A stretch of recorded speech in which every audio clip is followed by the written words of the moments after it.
다윗의 친구 요나단에게는 아들이 하나 있었습니다. 이름이 무비보셋인데 두 다리에 다 장애가 있었습니다. 사울이 블레셋 전쟁에서 패하고 사울과 세 아들이 한 장소에서 전사하고 말았습니다. 그 소식이 왕궁에 전해졌습니다. 왕궁에 있던 사람들이 급하게 도피를 합니다. 어린 왕자 무비보셋을 돌보던 유모가 너무 서두르다가 아기를 떨어뜨리고 말았습니다. 이 사고로 무비보셋은 두 다리에 장애를 가지게 된 것입니다. 시간이 지나 다윗이 왕이 되어 나라를 통일하였습니다. 무비보셋은 다윗의 친구 요나단의 아들인 동시에 패왕 사울의 손자이기 때문에 아무도 모르게 숨어 살고 있었습니다. 다윗이 사울 가문에 남은 사람들을 찾는다는 소문이 들렸습니다. 다윗의 의도는 요나단에게 아들이 있고 그래서 그를 찾아서 친구의 은혜를 갚을 마음이었습니다. 다윗이 사람을 보내서 무비보셋을 왕궁으로 데려옵니다. 이때 무비보셋의 심정이 어땠을까요? 아마도 죽을 만큼 두렵지 않았을까? 다윗에게 있어서 자기 할아버지 사울은 철천지 원수였습니다. 현 왕이 원수 가문에 남은 사람들을 찾는다고 합니다. 무엇보다도 다윗은 장애인들을 아주 싫어한다는 소문이 자자했습니다.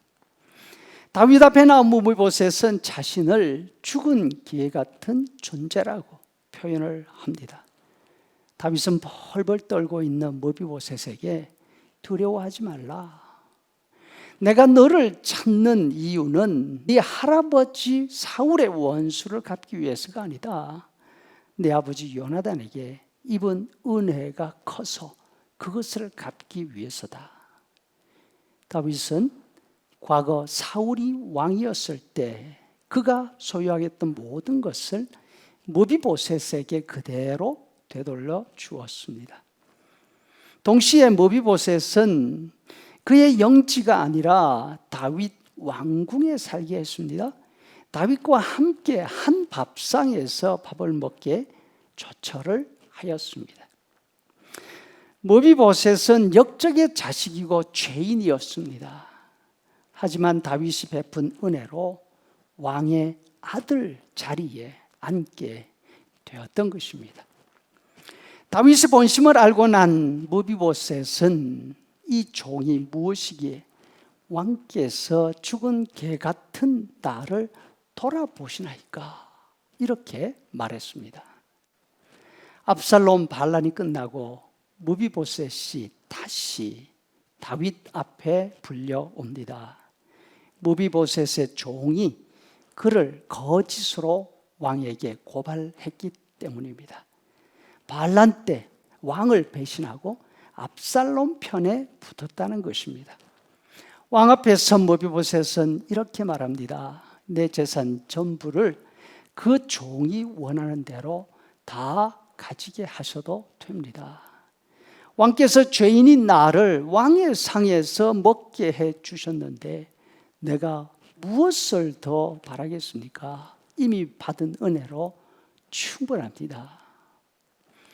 무비보셋은 반역 죄인의 신세였지만 왕의 은혜로 왕의 아들과 함께 왕과 같은 한 밥상에서 밥을 먹는 영광을 누리게 되었습니다.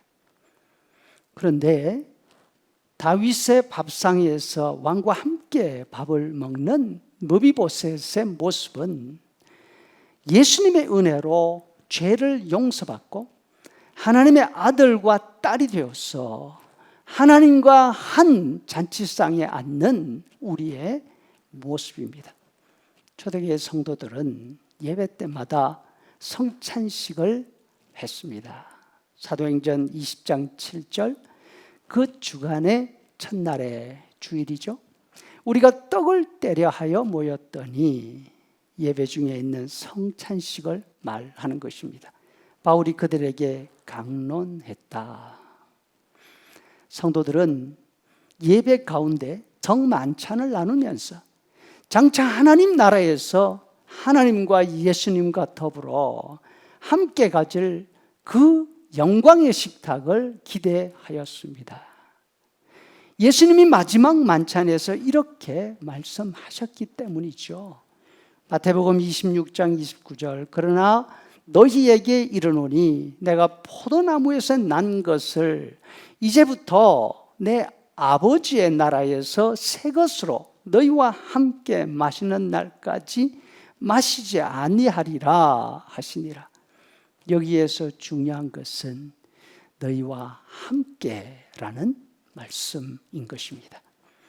죄인인 자신들이 예수님의 십자가 은혜로 하나님의 아들과 딸들이 되었지 않습니까? 이제 하나님의 진노와 심판을 두려워하는 죄인이 아니라 하나님의 자녀로서 하늘나라 잔치상에서 하나님과 함께 먹는 영광을 얻은 것입니다.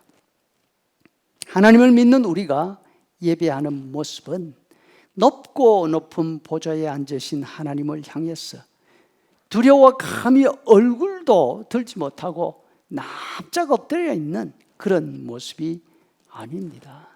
하나님의 아들로서 하나님의 딸로서 예수님 곁에서 한 밥상에서 밥을 먹고 있는 모습이죠. 마치 다윗의 밥상에서 왕자들과 함께 음식을 나누는 무비보셋처럼 말입니다. 주일마다 예배에 참여하면서 무비보셋과 같은 감격하는 마음으로 또 하늘 밥상을 기대하던 초대교회 성도들과 같은 마음으로 죄 용서의 은혜를 기억하며 하나님의 자녀된 은혜에 감사하며 기쁨으로 예배에 참여할 수 있기를 간절히 바랍니다.